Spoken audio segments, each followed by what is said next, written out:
غرس لنا شجرة طيبة أصلها ثابت وفرعها في السماء. الصلاة والسلام على من الذي بنى لنا بيتا صيتها في الآفاق والأنحاء. أما بعد فأعوذ بالله من الشيطان الرجيم. بسم الله الرحمن الرحيم. لقد من الله على المؤمنين إذ بعث فيهم رسولا منهم يتلو عليهم آياته. وقال النبي صلى الله عليه وعلى آله وصحبه وسلم: إنما بعثت معلما، أو كما قال عليه الصلاة والسلام. صدق الله العظيم وصدق رسوله النبي الكريم، ونحن على ذلك من الشاهدين والشاكرين، والحمد لله رب العالمين. يا رب صل وسلم دائما أبدا على حبيبك خير خلق كلهم. اللهم صل على محمد وعلى آل محمد كما صليت على إبراهيم وعلى آل إبراهيم إنك حميد مجيد. اللهم بارك على محمد وعلى آل محمد كما باركت على إبراهيم وعلى آل إبراهيم إنك حميد مجيد. بزرگان ملت، برادران اسلام، میرے عزیز دوستوں، بزرگوں اور بھائیوں، اللہ عز و جل نے اپنے حبیب، اپنے آخری پیغمبر حضرت محمد عربی صلی اللہ علیہ وآلہ وسلم کو معلم یعنی استاد یعنی مربی، تعلیم، تربیت دینے والا بنا کر دنیا میں بھیجا. اور اسی سلسلے میں علم کی اہمیت، علم کا معنی، علم کا مقصد کی تفصیلی گفتگو چند نشستوں میں ہم نے سماعت فرمائی. پھر معلم کیسا ہوتا ہے یہ بھی ہم نے سماعت کیا، اور آخر میں حضور نبی مکرم صلی اللہ علیہ وآلہ وسلم کا یہ فرمان عالی مقام کہ بے شک اللہ نے مجھے معلم بنا کر بھیجا ہے، یعنی تعلیم دینے والا. معلم کو کیسا ہونا چاہیے، استاد کو کیسا ہونا چاہیے؟ تو اس کے لیے نبی مکرم صلی اللہ علیہ وسلم کی حیات طیبہ، سیرت مبارکہ سب سے بہترین سیرت مبارکہ ہے. ہم میں سے ہر انسان، چاہے وہ اپنے پروفیشن کے طور پر معلم یعنی ٹیچر، استاد ہو چاہے نہ ہو، امتی ہر کلمہ گو ہے الحمدللہ. تو جو امتی ہے اس امتی کے ذمے ہے تعلیم دینا بھی اور تعلیم لینا بھی. پہلے خود تعلیم لے گا، پھر آگے تعلیم دے گا. ماں باپ ہیں تو وہ اپنی اولاد کے اول معلمین ہیں، سب سے پہلے معلمین ماں اور باپ. خاندان کے بڑے ہیں تو پھر پورے خاندان کے معلم ہیں، ان کے ذمے پورے خاندان کی ذمہ داری. ایسا نہیں کہ بس اپنے بچوں کو پال پوس کے شادیاں کر کے فارغ. اب تو ماشاءاللہ اگلی نسل، پھر پورے خاندان کی ذمہ داری بڑوں پر ہے، وہ پورے خاندان کے معلم ہیں. اور ہر مسلمان ختم نبوت کی وجہ سے، ہر کلمہ گو مسلمان کے ذمے یہ بات فرض ہو چکی ہے کہ وہ اس شریعت محمدی، دین نبوی صلی اللہ علیہ وسلم پر خود بھی عمل کرے، اوروں کو بھی کروائے، خود بھی اسے سیکھے، اوروں کو بھی سکھائے.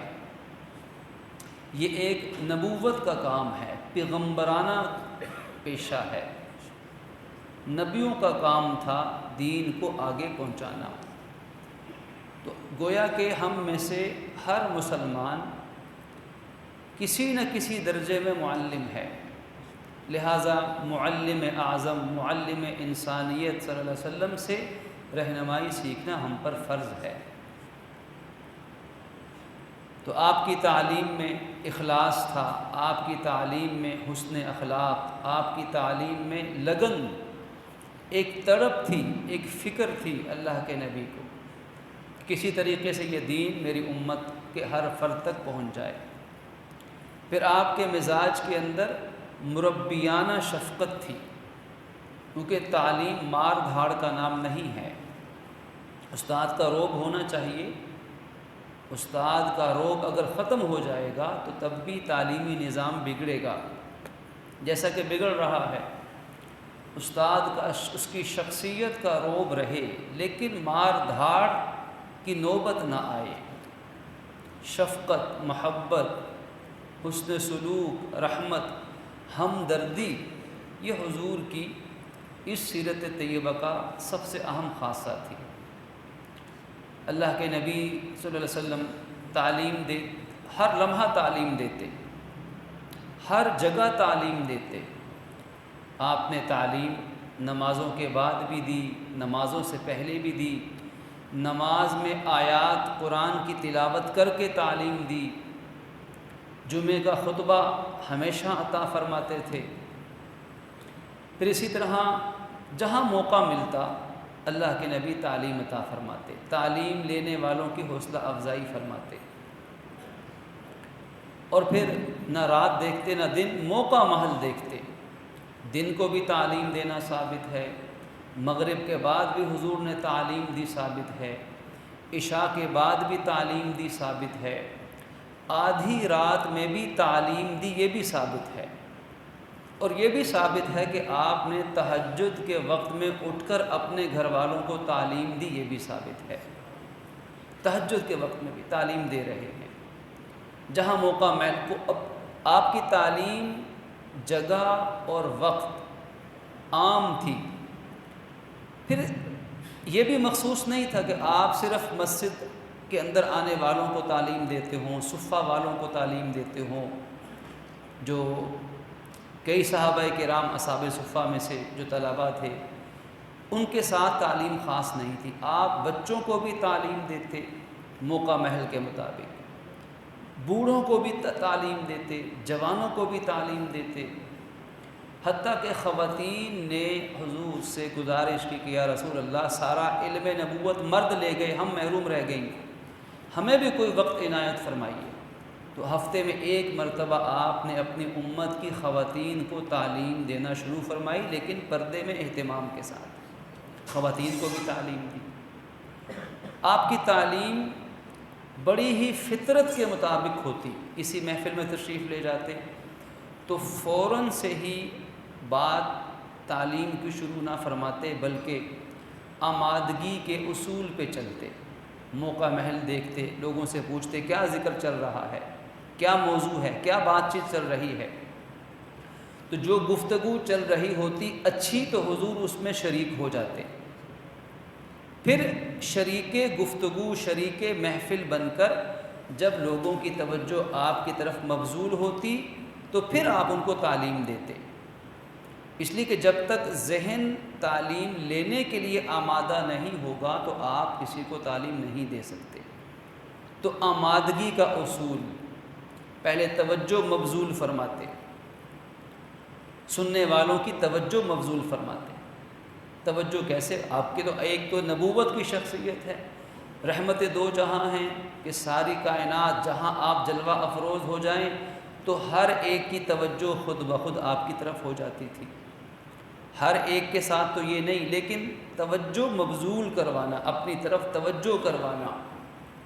اللہ کے نبی کبھی اس توجہ مبذول کروانے کے لیے کوئی سوال پوچھتے، حالانکہ جواب جانتے ہیں، لیکن اپنے سامعین کو متوجہ کرنے کے لیے ان سے خود پوچھتے کہ بتاؤ بھائی۔ اب صحابہ فرماتے اللہ و رسول عالم، اللہ اس کے رسول کو علم ہے۔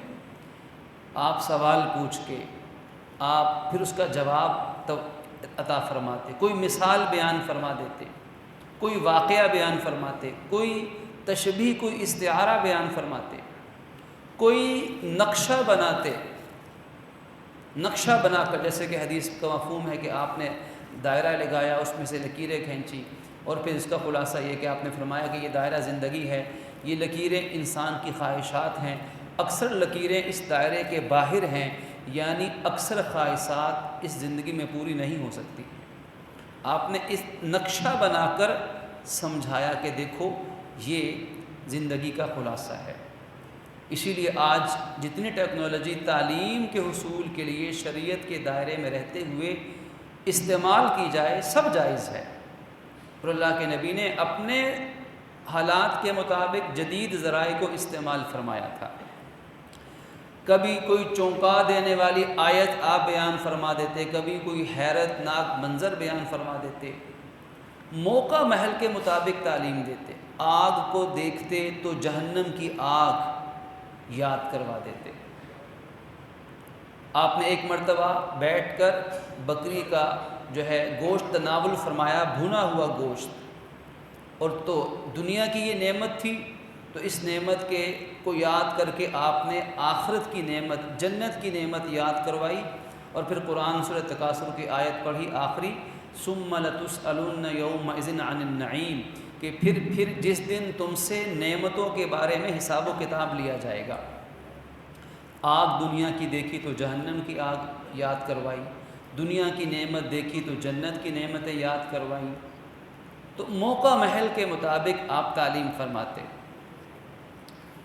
اسی طرح آپ تعلیم دینے میں لوگوں کے مزاج کی رعایت فرماتے کہ جس کو تعلیم دینے اس کی ذہنی سطح کیا ہے، اس کی عمر کیا ہے، اس کا پیشہ کیا ہے، پہلے سے اسے کتنا معلوم ہے۔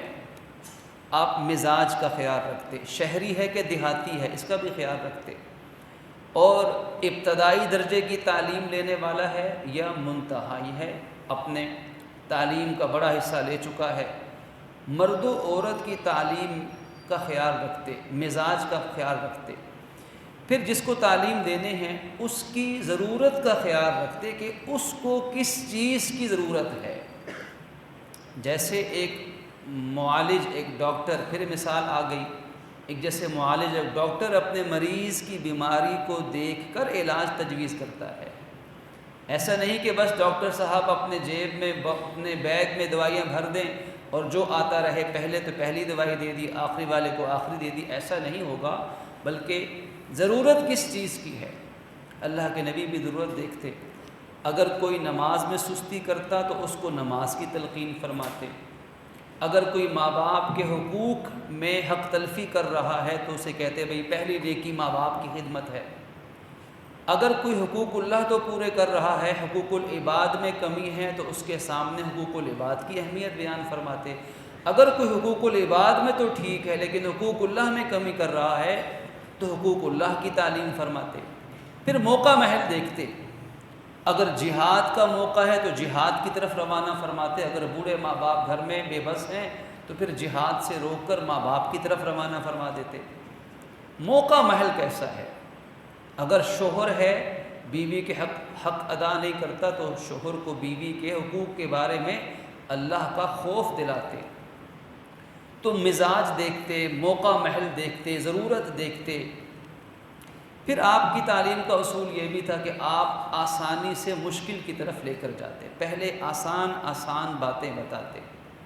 سیدنا حضرت معاذ کو آپ نے بھیجا اور بھیج کر یہ نہیں کہا کہ فوراً جا کے ان پر ڈنڈا برسا دینا اور فتوے لگا دینا، رفتہ رفتہ، سٹیپ بائی سٹیپ، ہینم بعد حین، فینم بعد فین، تھوڑا تھوڑا نماز پڑھنے لگ جائیں تو تم زکوٰۃ کا بھی کہہ دینا، زکوٰۃ ادا کرنے لگ جائیں تو فلاں حکم بھی کہہ دینا۔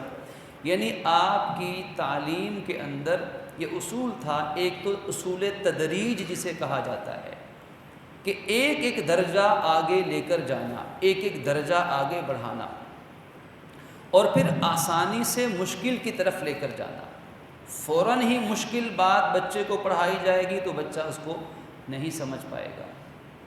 تعلیم کو آسان بنانا، اسی لیے فرمایا یسرا ولا تعسرا، کہ تم لوگوں کو آسانیاں دو، مشکلات کے اندر مبتلا مت کرو۔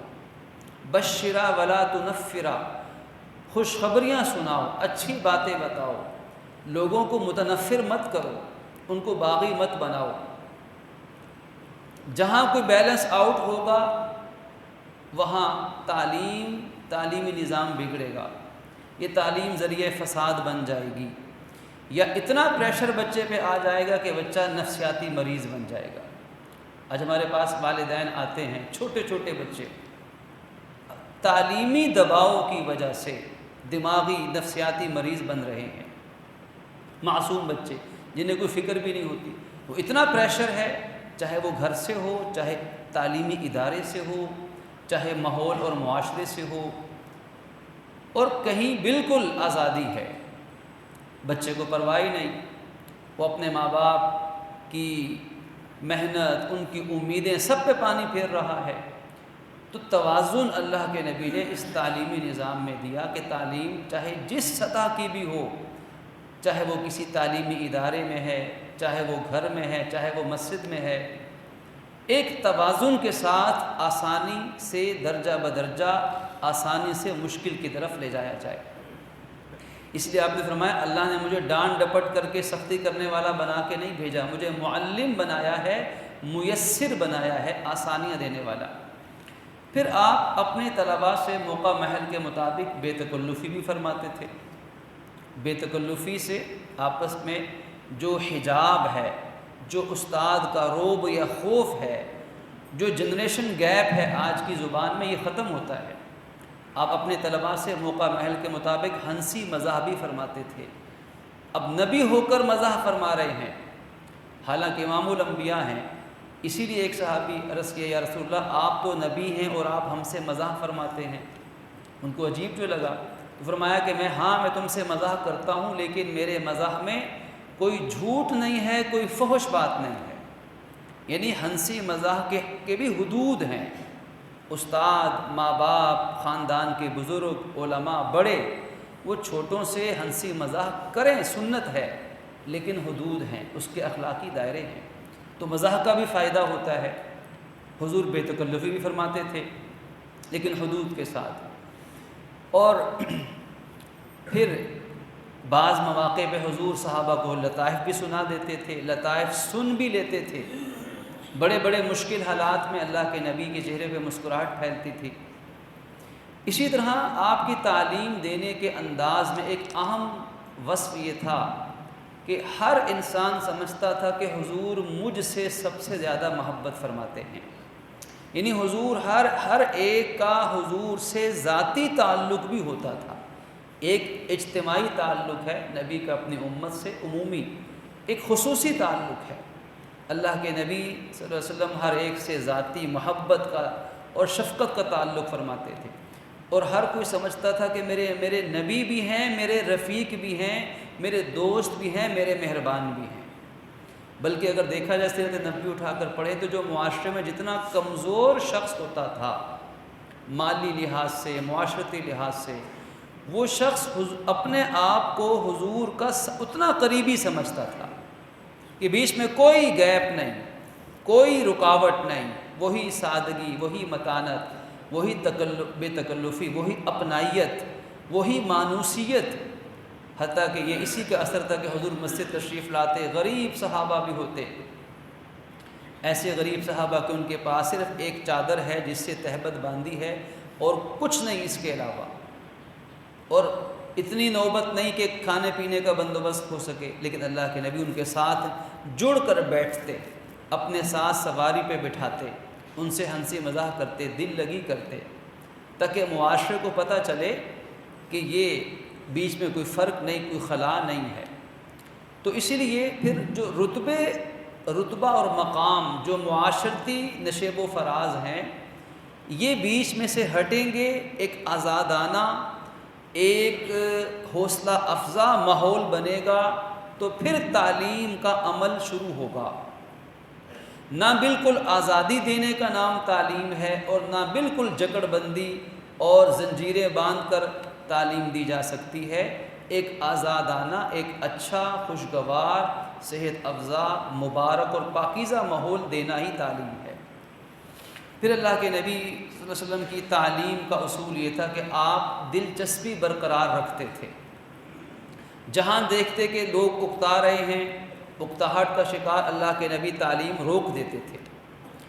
حضرت عبداللہ ابن مسعود سے کہا گیا کہ آپ ہمیں پورا ہفتہ درس دیا کریں، آپ نے فرمایا نہیں، میں تمہیں اس طرح درس دوں گا جیسے حضور ہمیں درس دیتے تھے، اور حضور ہمیں ہفتے میں ایک دفعہ درس دیتے تھے، اور مقصد یہ تھا کہ میں تمہیں تھکانا نہیں چاہتا، تمہیں اکتاہٹ کا شکار نہیں کرنا چاہتا، اور علم کی عزت بھی اسی میں، علم کا تقدس بھی یہ ہے کہ جب تک علم لینے والوں میں علم لینے کا شوق رہے ان کو علم دیتے رہیں، جب دیکھیں شوق میں کمی آ گئی ہے یا علم کی ناقدری شروع ہو گئی ہے تو پھر اس سلسلے کو روک دیں، مختصر کر دیں، اس کو تبدیل کر دیں، تاکہ لوگ تھکیں نہ، اکتائیں نہ، دلچسپی حضور آخر تک برقرار رکھتے۔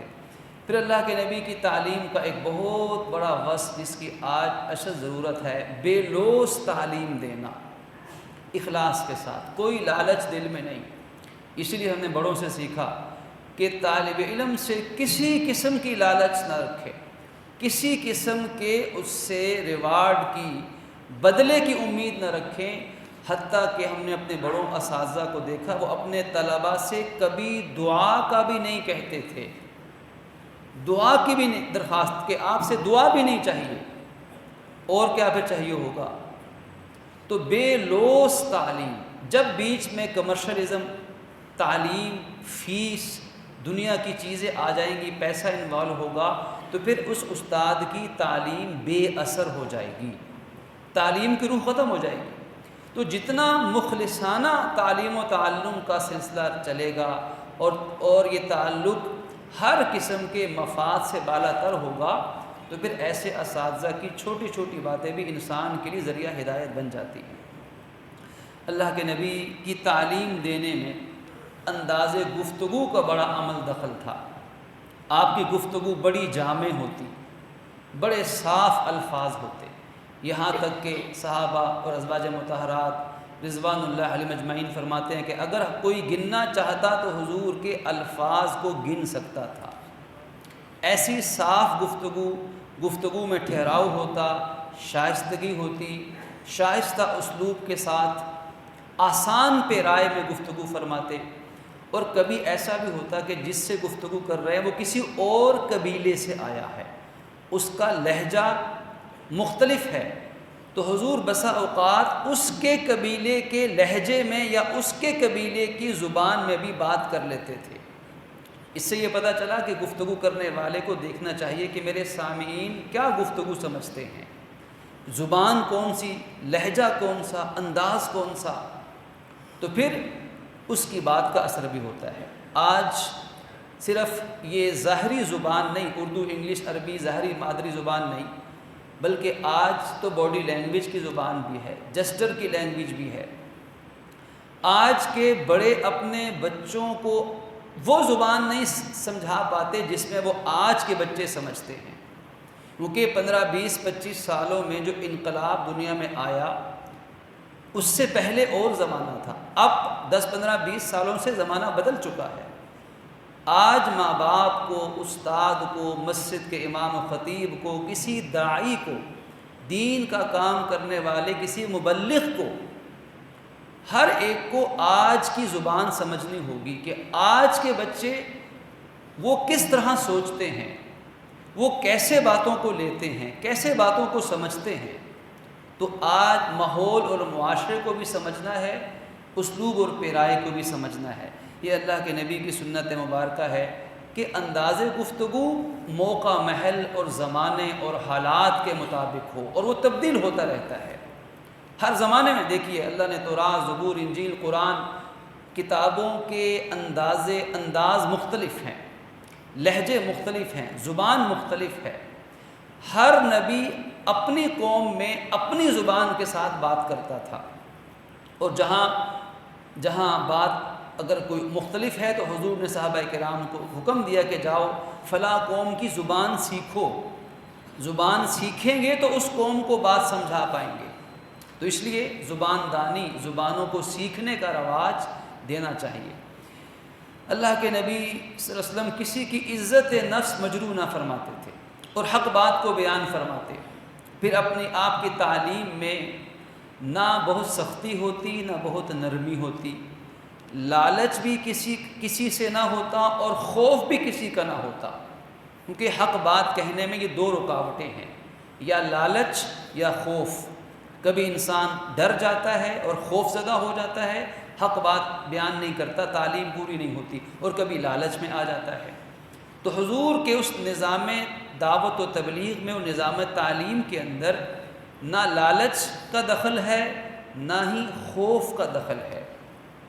اب حق بات کو بیان فرماتے اچھے انداز میں، حتی الامکان کسی کی دل شکنی نہ فرماتے، لیکن کبھی ایسا موقع آ جاتا کہ تعلیم دینا ضروری ہوتا، مسئلہ بتانا اہم ہوتا، بات کرنا لازم ہوتا، لیکن کسی کی دل شکنی بھی ہو رہی ہوتی بالفرض، تو یا کوئی سردار ناراض ہو جاتا، کوئی قریشی ہاشمی کوئی مکے کے بڑے سردار ناراض ہوتے، تو اللہ کے نبی اس کی پرواہ نہ فرماتے۔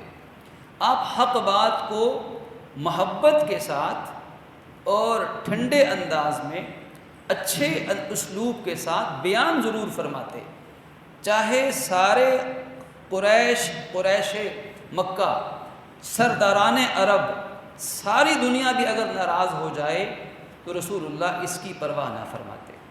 بیان نرمی سے ہوتا، حق بات ہوتا، ذاتیات نہ ہوتی، خوف لالچ نہ ہوتا، کوئی ذاتی مفاد کے تحت بات نہ ہوتی، لیکن حق بات ضرور ہوتی۔